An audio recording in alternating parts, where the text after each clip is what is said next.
how's it going? It's Phil here. So I wanted to introduce you to a new form of gardening that I'm doing, and it's the wicking pot. And let me tell you, it has been perfect. I never really have success growing tomatoes in buckets, and what I noticed is I water them for a week or two or three, and what happens is I forget about it for a couple days, they dry out, and I either get blossom end rot or the tomatoes just start dying. Because growing in containers is really difficult, but this is a really cool, I guess, product. I get the buckets for free. I think it cost me about 20 cents to make these without dirt. So I'm gonna show you how to make one today. Y'all ready? Excuse my baby in the last shot. He just went down for a nap, so no more screaming in the mic. He actually wasn't even screaming. He was like just really close, I guess, and just a little loud. So here's the idea of a wicking bucket. The idea of a wicking bucket is you have your planting bucket, and then you're gonna have a reservoir. What the reservoir is gonna do, it's gonna hold your fertilizer, it's gonna hold your water, and it'll slowly wick up into the pot via either a netting pot. I don't know if you saw in the last one, this is a netting pot. In the last one, we use cups too. This is my template. And essentially this is just gonna be down in your pot that has the plant in it, and it's gonna be slowly submerged into the reservoir. There's gonna be dirt in the cup. The water's gonna hit this and wick up. Just like if you get part of your shirt in a wet spot or paper towel and how it wicks, dirt does the same exact thing. So it's pretty simple. You can do a lot of this with just basic hand tools.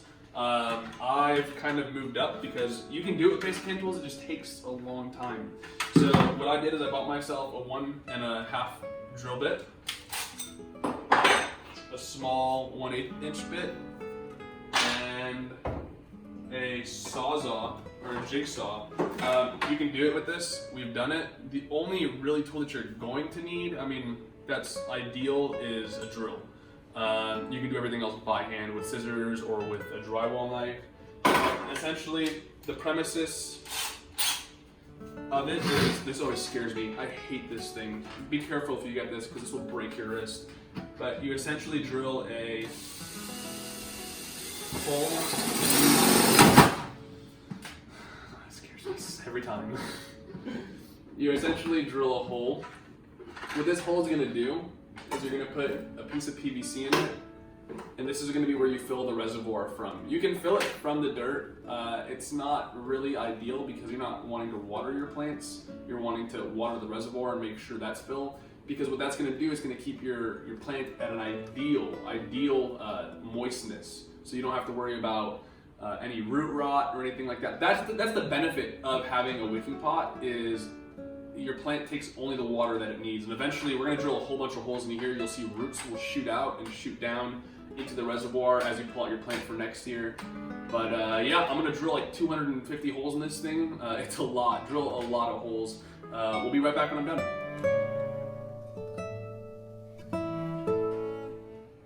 So now you got to cut your hole for your netting pot. Again, I'm going to repeat a lot of this at the end just to give you like basic bullet points. So that way if you want to skip, I'll put a timestamp in this video.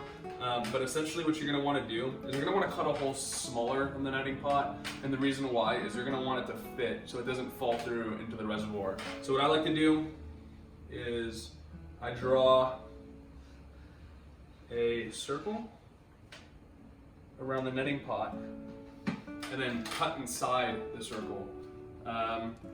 Best way to get your saw in there is to essentially drill a hole inside. Depending on the length of the saw blade that you're using, you might need to drill two. What I do, this one's always a little rough to do. Let's see. Oh, that one came through.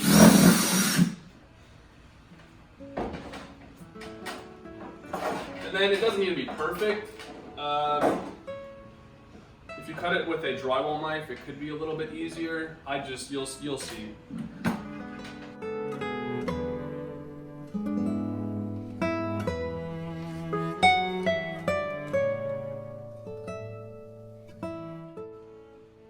And legit, that's how easy it is. That's all you have to do. Netting pot goes in. You can see it at the bottom. PVC right here. What I actually like to do, I'm going to show you a little trick. If you put a flat piece of PVC like this at the bottom of the bucket, that water is not going to disperse into the reservoir. What you actually going to do is, let's see if I have extra, I do, is measure it out. So I know that I need right around here. And then if you have your saw still pretty handy,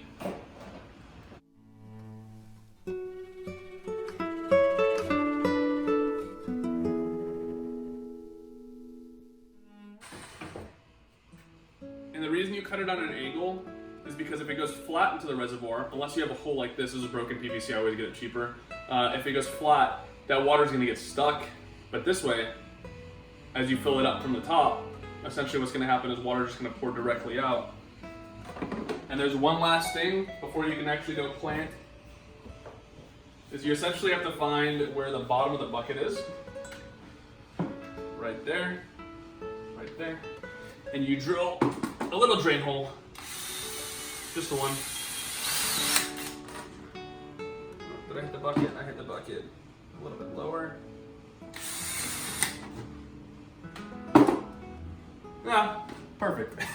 So basic parts, you're gonna have your bucket with all your holes in it, your netting pot. You can use any type of plastic cup. I've even seen people use, what are they called? Like, not cream cheese, sour cream, no, yogurt containers. Like little plastic yogurt containers. All you really need is that lip right there. So that's gonna fit in. Right, now you got your PVC. I always clean off the plastic shards. I don't like plastic sitting, I mean I'm growing in plastic, but I don't like little plastic pieces sitting in my dirt. You're gonna put that in right there. You have your drainage hole in this bottom one. And there you go, you got yourself a self-watering pot. Okay, so basic assembly, like I said, we have all these. You take your netting pot. Some people like to water the netting pots first. I don't really see the benefit of it. My first watering is always watered from the top. I don't fill it in through there. I'll show you how I do it. So you put the netting pot in. This goes angled down.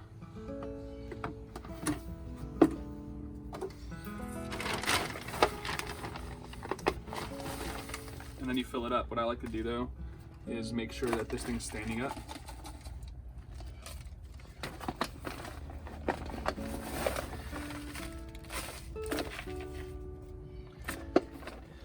So take 45. These are two dill plants. This one right here is looking a little bit more scraggly. It's looking a little bit more weak. This one's looking a little bit better. What I'm gonna do, these are planted the same exact day, the same exact time. What I'm gonna do is I'm gonna take this one out. I'm gonna plant this one in this bucket, and we're gonna leave the stronger one in here and have a side-by-side comparison in about a month, just so you can see the difference between a wicking pot and a planter just like this. And you can tell, I mean, I haven't watered these for what, I think about a day and a half. They're still wet. This pot holds moisture pretty well, but it's either too much moisture or not enough. That's what I like about these. But yeah, just gonna go right in there. I'm not gonna be gentle with this one. I'm just gonna take it out. You can see that the root structure here is extremely minimal. Oh my gosh, there's like barely any roots. Like, this was planted, what, I think a month and a half ago. So I'm gonna loosen those roots up.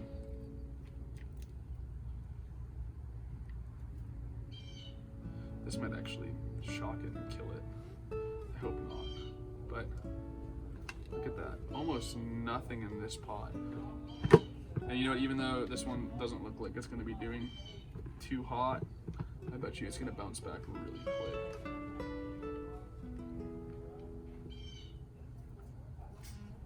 I love these pots. I just started using them recently. My tomatoes are doing really well. Like, everything that I've been growing in them has been doing really well. I had mint that was almost dead. And the mint's completely bounced back. Like, I actually just harvested some mint yesterday. I'm in love with these pots.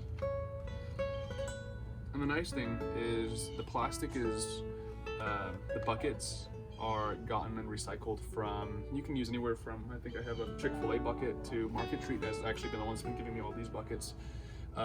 You go talk to any bakery and ask for their icing buckets. Most of them will give them to you. Walmart will do it, so you don't have to pay for the buckets because the buckets are usually the highest expense besides the dirt.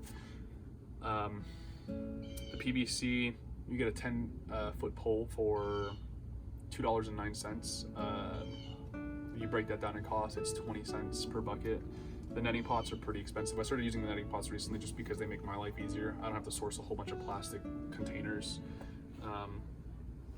And then besides tools, that's about it. If you want to build some of these, I mean, I hope I gave a good enough blueprint for them. If you're in the Dallas area and you don't have power tools and you want to borrow some power tools, just give me a call or head on over and you can use some of mine.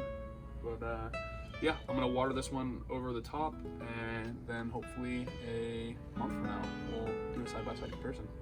And hopefully it survives. I mean, it looks pretty weak and the root system was really small, but I think this pot's gonna take good care of it. Okay. So the first watering is always in the soil. Every watering after that is gonna be straight through this tube right here.